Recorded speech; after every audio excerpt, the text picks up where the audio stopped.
कभी कभी जिंदगी आपको एक लम्हा देती है, एक छोटा कि बस 2 दिन का हो, लेकिन उसकी याद उम्र भर रहती है। आज की कहानी ऐसे ही एक 2 दिन के प्यार की, जो शुरू भी हुआ अचानक और खत्म भी उतना ही चुपचाप। वेदांत और मायरा, 2 अलग शहरों के 2 अलग जिंदगियों के लोग, मिले गोवा में एक वर्कशॉप के दौरान, सिर्फ 2 दिन के लिए।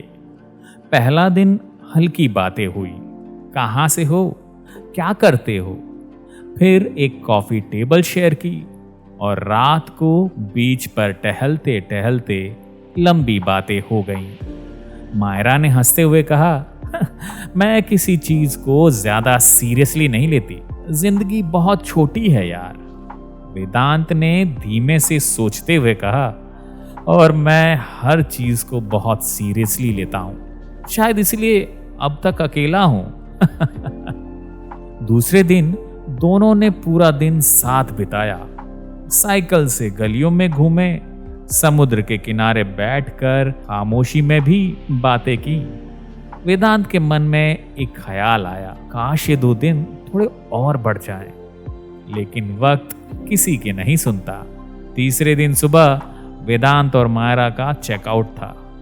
वेदांत ने हल्की उम्मीद के साथ पूछा, क्या हम मिलते रह सकते हैं? मायरा ने थोड़ी धीमी आवाज में हल्की मुस्कान से कहा, हो सकता है, लेकिन शायद तब वो बात नहीं रहेगी। बस एक बार गले मिले, बिना वादा, बिना उम्मीद, सिर्फ एक अलविदा। कई बार वेदांत ने सोचा, मैसेज करूं, क्या मायरा भी मुझे याद करती होगी?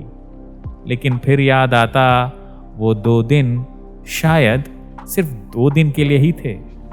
वेदांत ने मायरा की प्रोफाइल ढूंढी, न कोई पोस्ट, न कोई स्टोरी।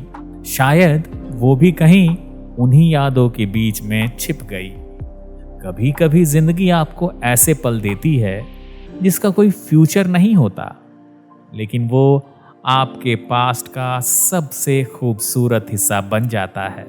आज भी जब वेदांत गोवा की तस्वीरें देखता है, तो उस दोपहर की धूप, उस शाम की हवा और उस रात के सन्नाटे में मायरा की हंसी सुनाई देती है।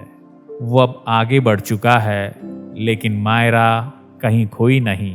वो उसकी यादों में एक फोल्डर में है, जिसका नाम है अनफॉरगेटेबल।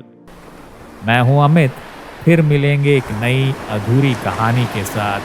तब तक शुभ रात्रि।